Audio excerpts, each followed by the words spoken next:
Esimesele kirjale ma vastust ei saanud, telefonikõnedega on ka nässu läinud ja ma proovin kirjaga veel korra uuesti. Panen pealkirjaks, et täiendav info kokkuleppe sõlmimiseks. Seal on oma trikk sees, et ma viitan, et juba mingi nagu kokkuleppe võiks nagu olla ja täiendav info, et ma midagi juurde ka annan, eks ju. Ja kiri siis selline, et saatsin teile 10. jaanuaril ettepaneku kohtumiseks. Paraku ei ole teilt veel vastust saanud. Mõistan, et aasta algus on olnud kiire. Otsustasin siiski ennast meelde tuletada. Nüüd läheb optimistlikumaks ning ühtlasi lisan veel täiendavat materjali toote kohta, millest eelmises kirjas juttu oli. Ja panin ka, et minu eelmine e-kiri on siin all, et ta ei peaks hakkama eraldi otsima seda e-kirja, et see on kohe siin all olemas. Vahepeal on edukalt lõppenud minu Facebooki kampaania, et oluline on tuua välja, et ma olen vahepeal kogu toimetanud ja midagi on hästi läinud. Ning hetkel on Mantlis mandlite fänne juba 2800. Samuti olen vahepeal teinud ühe eduka müügikampaania. Ja nüüd ma panen juurde siis, saadan teile täiendavat müügikampaaniate ülevaate arvudes ja Mantlis mandlite hinna ja kvaliteedi positsiooni turul. Need 2 asja panen lisaks ja läheb teele. Olukord siis lühidalt selline, et ma olen jaeketile saatnud kirja ettepanekuga minu toodet kaaluda nende sortimenti e-maili teel. Siis ma olen uuesti saatnud e-maili, kuna sellele vastust ei tulnud. Siis ma olen proovinud kätte saada ostujuhti, ühe korraga tabanud, aga siis te ei olnud kahjuks veel vaadanud minu pakkumist või ideed. Ja nüüd ma teen siis 6. katse kätte saada ostujuht. Ja aru saadav, et tegelikult on inimestel ju palju tegemist ja palju nõupidamisi, aga tänaseks päevaks ma olen siis kokku teinud 8 telefonikõnet. See on 9.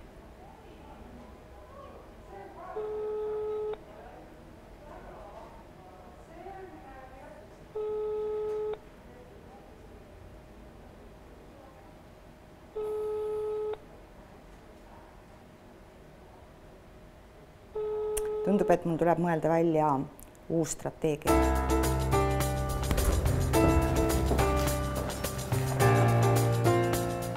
Ma tulin nüüd Selveri kontorisse täiesti kokku leppimata, proovin kohtuda ostujuhiga, et anda üle oma Mantlis mandlid ja proovida temaga pikem kohtumine kokku leppida. Vaatame, kuidas mul läheb siis.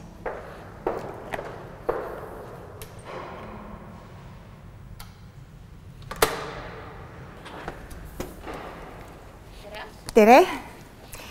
Mina olen Aira Tammemäe ja minul on teile selline küsimus, et kas mul oleks võimalik korraks kokku saada Pähklite ostujuhiga? Aga oli teil kokkusaamine kokku lepitud ka? Ei olnud, aga mul on tõesti nagu 1 minut maksimaalselt. Ma tahaks teile lihtsalt edasi anda ühe väikse kingituse. Aga ma uurin korra, kas ta on hetkel vaba?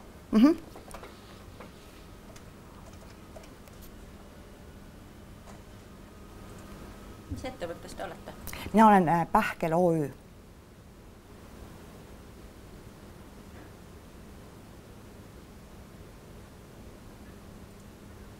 Õigle ole. Minu juures on üks kohtuja, kes sooviks sulle kokku saada, kas sa oled olemas? Lähed koosolekule? Selge, olla. Ja nägemist. Läheb kohe koosolekule, et kahjuks hetkel ei saa tulla.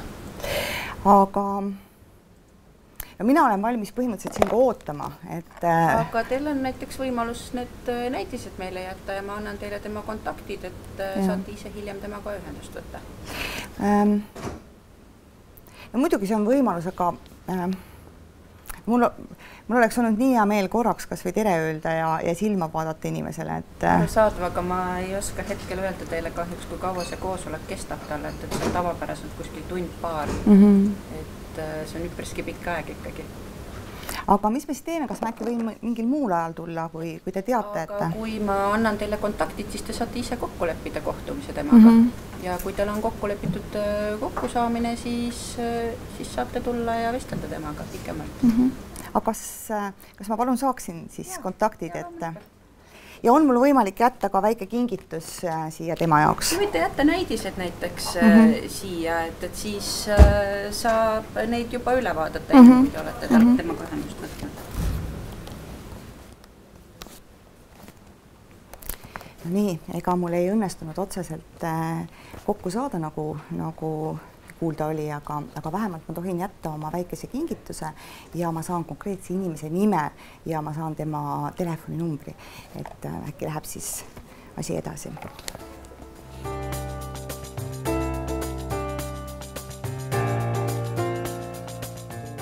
See on hästi lihtne. No, kui sa ise ei tunne ja eriti, kui sa suudad hinnata oma suhtlemisoskust, sest tegelikult enamus inimesi tajuvad oma suhtlemisoskuse päris hästi ära. Ja kui sa inimest ei tunne ja sa oled keskpärase suhtlemisoskusega, siis tuleb leida keegi inimene, kes seda konkreetset võtmeisikut tunneb ja kelle suhtlemisoskus on sinu omast parem. Sest väga paljudel juhtudel asjad hakkavad liikuma just niimoodi, et keegi teeb eelkõne, keegi helistab ette, ütleb, et võta palun ta vastu, et tasub ära kuulata.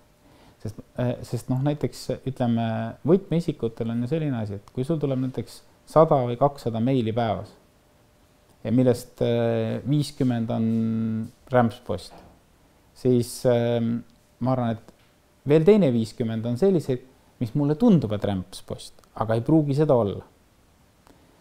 Ja sa ei suuda kõikidega suhelda, sa ei jõua tagasisidestada, aga et ütleme, et tutvuste kaudu elu ei käinud mitte ainult nõukogude ajal, vaid see on käinud kogu aeg, aegade algusest saati ja jääb ka käima. Detsembrikuus saime oma uute toodete sarjaga valmis ja plaan oli jaanuarikuus minna pakkuma jaekettidesse. Aga jaanuaris saabus meile kutse või koolitus Rimi klubisse. Et seal oli nagu võimalus kohtuda ostujuhtidega. See kohtumine toimus veebruarikuus. Sinna võtsime oma tooted kaasa. Tutvustasime enda tooteid ja ostujuhtidele meeldis see. Kuskil 2 nädalat hiljem võttis Rimi meiega ühendust ja soovis, et me teeksime sortimendist pakkumise neile. Viisime oma näidised kohale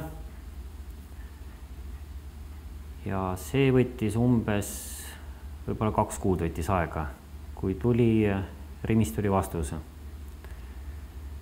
et meie tooted sobivad neile, et ainult tuli panna paika siis täielik sortiment, mida nad siis võtavad. Siis kutsuti meid Rimisse, kus me kohtusime ostujuhiga näost näkku. Meie tooted reaalselt tulid Rimi letidesse müüki september-oktoober. Selver kindlasti vastab kõigile meilidele, mis tulevad nii pakkumiste kui informatsiooni näol või järelpärimise näol. Tavapäraselt prioriteetega nii-öelda olemasolevad hankijad ja juba sortimendis olevate toodetega seotud teemad, et nendele me vastame paari päeva jooksul kindlasti.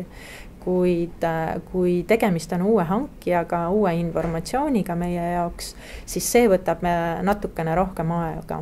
Ja palve on hankijatele, kes just nimelt on meie jaoks uued, et kui olete saatnud oma pakkumise info oma toodete kohta või oma firma kohta, et siis koheselt mitte ei võta toru ja ei helista ja ei küsi, et kas saite meili kätte ja mis on vastus, vaid annate ostujuhile aega sellega tegeleda ja menetleda seda teemat. Vabandame väga, on kindlasti ka selliseid juhuseid, kus on selle suure kirjade tulva nii-öelda tõttu jäänud mõni meil 2 silma vahele, aga siis julgustan teid saatma oma meil uuesti. Et kui te ei ole saanud juba 2-3 nädala jooksul vastust, et siis on tõenäosus suur, et see lihtsalt on jäänud meie nii-öelda meilipuhvris kadunuks. Kui te helistate iga päev või üle päeva, kui on öeldud, et me tegeleme teemaga ja me anname esimesel võimalusel vastuse, et siis ütleme nii, et 3-5 päeva andke kindlasti aega.